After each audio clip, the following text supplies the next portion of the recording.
What's up, guys? My name is Silent Knight, and let's get into the review after 4 weeks of Season 1. Starting off, we have made a trade. The Eagles have traded Vinny Curry to the Colts for a 2018 4th round pick and a 2019 4th round pick. The performance from Derek Barnett so far has made Vinny Curry expendable. You cannot keep Derek Barnett off the field. Sad to see him go, but we're also saving a huge amount of money on the contract for him for the next few seasons. As you can see, he's due 4.6 in the next 3 years, as well as 7.56 in 2020. Sad to see him go, but we'll be okay without him. Rolling through the injuries, we are without Darren Sproles for 2 weeks and Brandon Brooks for 1 week. Not too many major injuries across the league. I mean, for the most part, a lot of these injuries are the ones that were pre-installed with the roster update. I figured this year we'd see a lot more smaller injuries. I mean, but for the most part, a lot of teams have none, and some teams just have 1 to 2, which, again, I thought was kind of short. Todd Gurley's out for 10 weeks. Currently, I think my sliders are like at 35. I might have to put them up to 40 to keep seeing some realistic kind of injury movement. Not really disappointed with them because it is more than previous years, but again, it is something that when they promise more injuries, I'd like to see more, so I'm going to keep trying to tinker with that slider and get the perfect amount of 1 to 2 weeks, 6 weeks, 7 weeks here and there, even if it's my own team. Got to play through that adversity. So, not something that you should be afraid of. Keenan Allen out 4 weeks. Just a couple decent receivers, running backs. There's only one quarterback of note that's hurt, and it is, unfortunately, Jay Cutler. Let's check out the stats. As you can tell, Carson Wentz has been having a terrible year. 3 touchdowns, 10 interceptions. The running game's a lot better for us. I mean, I've shown you this stuff before, but the offense just needs to get better. The only performer on offense really worth anything currently is Blunt and Ertz. Outside of that, everybody's a huge disappointment, and it starts at the top with Carson. Lane Johnson's given up way too many sacks. The defense is doing very well, though. Lots of tackles from players you'd expect, tackles for loss, lots of people get in the backfield, and of course, sacks. And of course, we have lots of sacks, as we established last game. 6 for Fletcher, 5.5 for Barnett, 2.5 for Chris Long. Long is going to be the backup now directly to Barnett and to Brandon Graham, who unfortunately somehow doesn't have any sacks yet. We definitely have to try to get him after the quarterback a little bit better.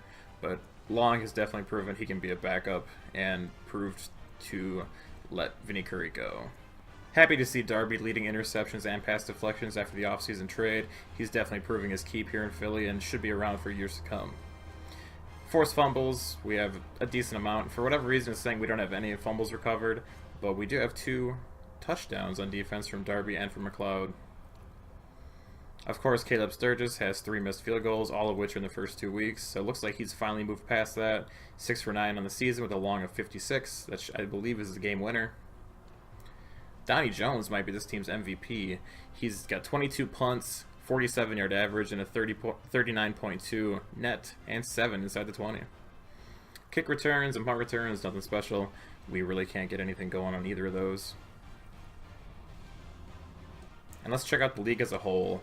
Rodgers leading in passing yards, followed by Brady, Ryan. For the most part, the usual suspects. Mariota's pretty high on there. Trubisky's starting.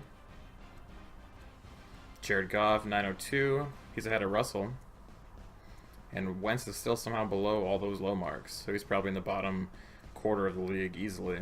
Passing touchdowns.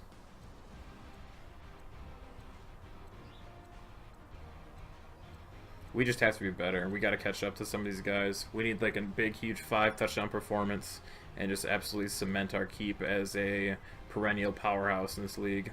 Wentz is 3-10, near the bottom in touchdowns, and tied for Blake Bortles for league in interceptions with a 47% completion percentage. That is disappointing. Changes have to be made, whether it's a scheme shift or a improvement to Wentz as a whole. He just needs a confidence boost. We need that one game to really come out and just sling it all over. Have a Brett Favre kind of deal. I like the sim numbers pretty well. For the most part, they're pretty accurate. And of course, we are almost last in passer rating. Good job, Carson. It's proven that sophomore slumps are not a sham.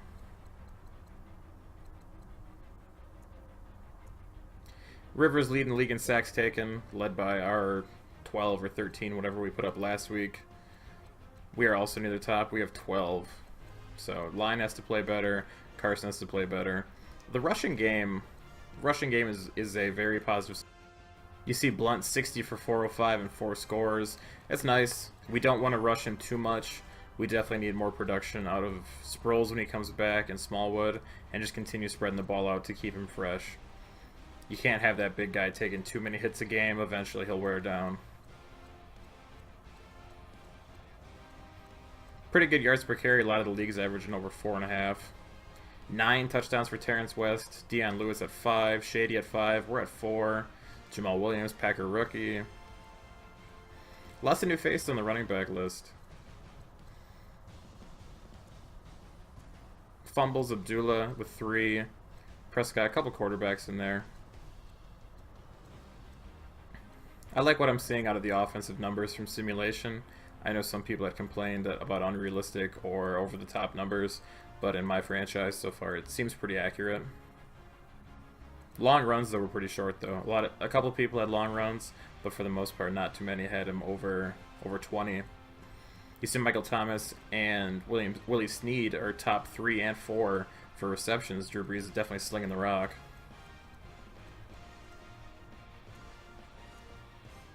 Receiving yards, a couple people over 400. Julio, Michael Thomas, Robbie Anderson, Dez. A couple surprises leading the league in receiving yards, but overall it is about who you would expect. Jonathan Stewart with 4 receiving touchdowns. Juju Smith-Schuster. Run after catch, Tavon leading the league. Jordy. Couple running backs, a lot of probably screens and whatnot. Pass blocking, a lot of sacks are being taken in this league. There's Joe Barksdale giving up 10. I can't even count him anywhere from us last week. Lane Johnson repping number 6. That's disappointing. Especially with him possibly moving to left tackle whenever Jason Peters hangs it up. On to the defense.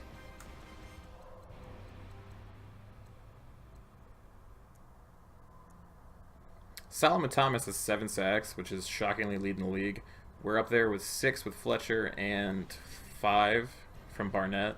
So we would be right up near the top of the league. Interceptions, Jonathan Joseph has 5. Luke Keeley has 4. Jimmy Smith has 4. We have 2 players with 2, so we'd be right up there as well. I know a lot of people early in Madden this year had a lot of trouble with field goals. These numbers aren't very concerning to me. I know the percentages seem pretty low, but a lot of these numbers are all from 50 and over. Gostkowski 2 for 5 is concerning, but from 50 he's 1 for 4. So those 3 missed field goals, they're all from 50 and over. So they're not missing gimmies, they're missing the ones that are questionable anyway, no matter how good of a kicker you are. But one thing in every game that I've noticed is that the wind seems pretty high. At least every game has 6+ wind, unless of course you're in a dome. Donnie Jones leading the league in kicking. Punting, rather. Leading the league in punting. Not the highest net average. Our kick coverage has to improve. But I believe we are... Yes, we are leading the league in punts inside the 20. And we have a 65-yard punt, which is good for 3rd. So Donnie Jones might be punter of the year. Kick return touchdowns, D.D. Westbrook, Stephen Diggs, Brandon Oliver, and Tavon Austin. Punt returns, Jarvis Landry and Jerick McKinnon. Check out the players of the week. Week 3, we had Fletcher Cox. 6 tackles, 3 sacks. And we did not get player of the week last week. Solomon Thomas, all those sacks came from week 4. Barnett, that has to be a crusher for him. Check out the offensive stats as a whole, and we are dead last in offense. Of course, we're dead last by about 140 yards in passing, but our rushing is right up near the top. So we have the 4th best rushing attack. We have more rushing yards than passing yards. That is not what you want to see after we brought in these 2 high-priced free agents. They really need to start balling out if they want to stay here longer. Our defense is pretty decent. We haven't allowed too many yards. We definitely have that bend but not break approach. 904 passing yards. Our rushing defense got slaughtered the first 2 weeks, but the last two, I'm sorry, we have significantly improved on. Sacks, we are leading the league with 20, 19 have the Jaguars. It says we don't have any fumble recoveries, but I believe we have 4, as you'll see in a second. Or you won't see in a second. Third down, we are last in the league. We have 10 third down conversions, good for a 20% rating. Fourth down, we're 2 for 3. We don't have any 2-point conversions successful. Red zone efficiency. We have 5 touchdowns, 4 field goals for a 75% rating. That has to improve. Our defense is pretty good, though, in the red zone. We could definitely be worse, but 69% in the red zone as defense is pretty acceptable. Penalties, I thought we would be a lot higher, but since we got Samola out of the lineup, it seems to have improved a little bit. We still have 22 for 184 yards, but it could be a lot worse. We do have 10 interceptions, which isn't very surprising considering the last 2 weeks we made both teams come out and have to throw on us. We got those early leads and they really had to play catch up from the get-go. Let's check out the standings. NFC, Panthers are 4-0. Vikings are 3-1, Seahawks 3-1, Rams 3-1, Eagles 3-1. Cowboys are also 3-1. Packers 2-2, Cardinals, Lions, Bears, Redskins, Giants, Bucks, Falcons all 2-2, Saints 1-3, and the Niners are 0-4. A pretty heavy conference so far. Not too many teams are really falling apart. I mean, there's only 2 teams that are below 500 the entire conference, which is pretty surprising. Chargers have a tie, which they tied against the Chiefs. AFC definitely looks weaker through 4 weeks, but it's still very early. We do have a couple lineup things to address. Stefan Wisniewski is going to start at right guard again over Brandon Brooks, who is still recovering from his abdominal strain. But on defense, Sidney Jones is now our number 2 corner. He had been recovering from off-season Achilles injury, so he is now fully recovered and now will be the number 2 corner from here on out. He's definitely earned it after getting an interception and a sack last week. 2 interceptions on the season. And here is the draft board that I'm working with. A pretty decent talent of quarterbacks and running backs. Skill position players and offense are pretty heavy this draft, which I'm pretty happy with. Though I've had, as you can see, a lot of red receivers in number 4, which is something that is a little bit concerning, considering we have so many 4th round draft picks. I'm going to at least try and package 2 of those together and move up to a 3rd, or if I can drop Sproles possibly this season when he's recovered from his injury. It just depends on if Pumphrey earns the starting 3rd down role. We'll just have to see how it all pans out. Lots of defensive tackles, decent bit of outside linebackers, but most of them look like pass rushers. Middle linebackers, not too much available. Right outside, there's obviously a superstar in McCure, who I'd love to have, but it'd be hard to achieve that kind of thing. Lots of corners and secondary help this year, which is good for this needy Eagles team. But that, for the most part, rounds out this video. I just wanted to show off what we're working with through 4 weeks. Here's all the players that I've currently scouted. As you can see, there is lots of red in here, which is concerning. Bronson Curry is probably my favorite prospect so far. B+ catching, B spec catch, and B- release. He's 6'2" and 194. He's a 4th round prospect, but he has a 3rd round talent, so that's very reassuring. So I will catch you guys very soon. We are taking on the Arizona Cardinals at home in Week 5. They are 2-2. We are 3-1. I'll catch you guys later. Peace.